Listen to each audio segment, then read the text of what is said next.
que o método, né, do Feng Shui Casa Saudável, né, o método que eu trabalho, qual foi o impacto que ele teve na sua família?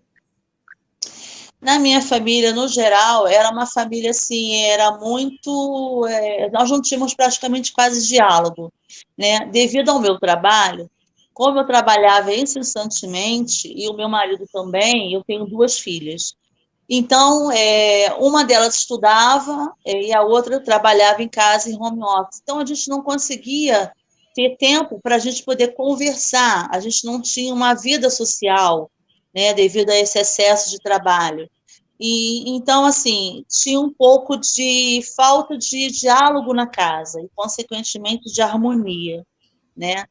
E a minha casa eu cuidava dela assim, cuidava por cuidar, porque eu tinha que cuidar, né, para mantê-la, né, sempre limpa e organizada.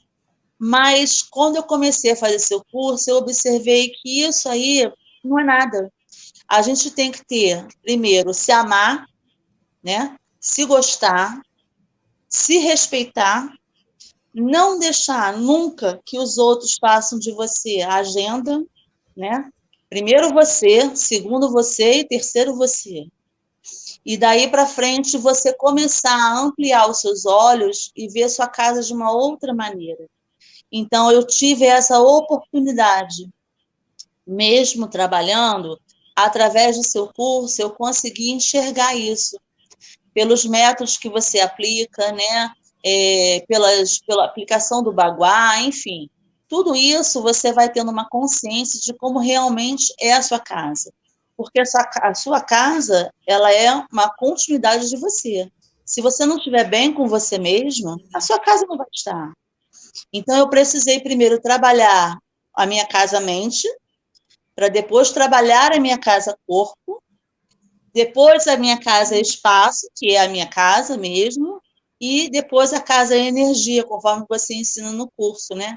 E isso ficou gravado para mim na minha mente, nunca mais saiu, né? E aquela frasezinha que você fala que todo mundo escuta, né?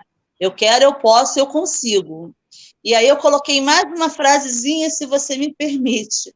Eu coloquei, eu quero, eu posso, eu consigo, e eu vou fazer, né? Então, assim, aquilo ali, todo dia eu botava isso na minha cabeça. Empecilhos acontecem, como acontece com todos, a cada momento.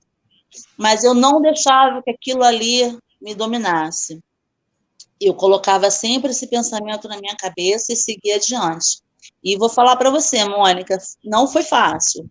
Foi bem complicado, foi bem difícil, porque foi na pandemia, foi numa escassez financeira, daí vieram uma série de coisas, né? Houve momentos de tribulações dentro de casa, mas depois que eu insisti e comecei a aplicar o seu método, né? Cada, né, passo de uma vez, como você ensina, as coisas foram fluindo maravilhosamente bem. Ai, que coisa boa. Então, hoje há diálogo na sua família. Sim, com certeza. Hoje nós temos diálogo, hoje nós sentamos, almoçamos, jantamos. Eu não tinha muito diálogo com as minhas filhas por conta disso tudo, né? Hoje eu converso com elas, quando não ligam, eu ligo. A minha filha mais velha, ela morava comigo, ela casou. Eu comecei a fazer seu curso em novembro, em maio ela casou. E depois que ela casou, uma semana depois, ela foi promovida no emprego.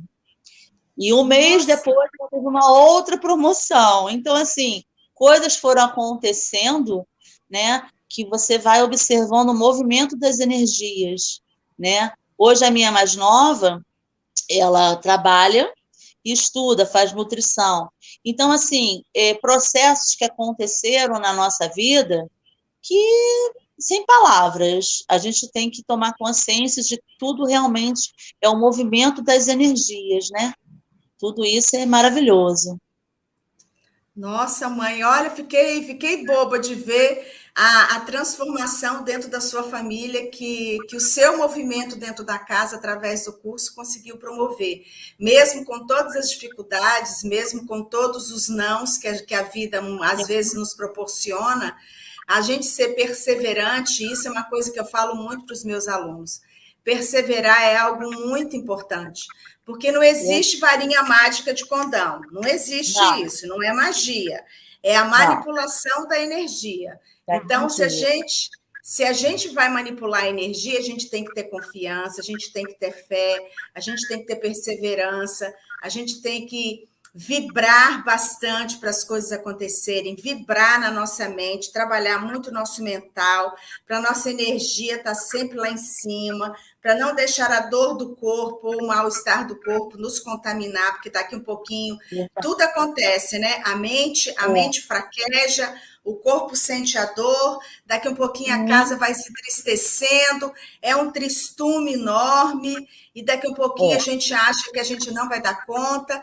Por isso que a gente tem que estar sempre vigiando a nossa casa-mente, o nosso corpo. Eu posso, eu quero, eu consigo e eu vou fazer. Gostei da sua frase. É isso mesmo. É, e Adorei. assim, quando eu comecei, a minha casa, ela era assim, um depósito de energia chá, um depósito. Para quem não sabe o que é energia chá, né, são energias negativas, né, pesadas, densas. E assim, era todo mundo trazia tudo para cá, né? Ah, deixa eu guardar na casa da Andréia, ah, deixa eu botar aí um pouquinho, ah, entendeu? E assim, eu comecei por aí. Eu falei, não, agora chega, não quero mais. Eu dei uma limpeza na minha casa, em tudo, né, no geral. E eu joguei assim, Mônica, brincando, acho que uns 30 sacos de lixo fora. Nosso Deus, é mesmo? Fora as doações que eu fiz, né? Foi muita coisa, muita coisa. E depois que eu comecei a mexer nisso, coisas vão acontecendo, né? Conforme você falou. Só que a gente não pode esmorecer, a gente tem que perseverar e continuar. E assim eu fiz.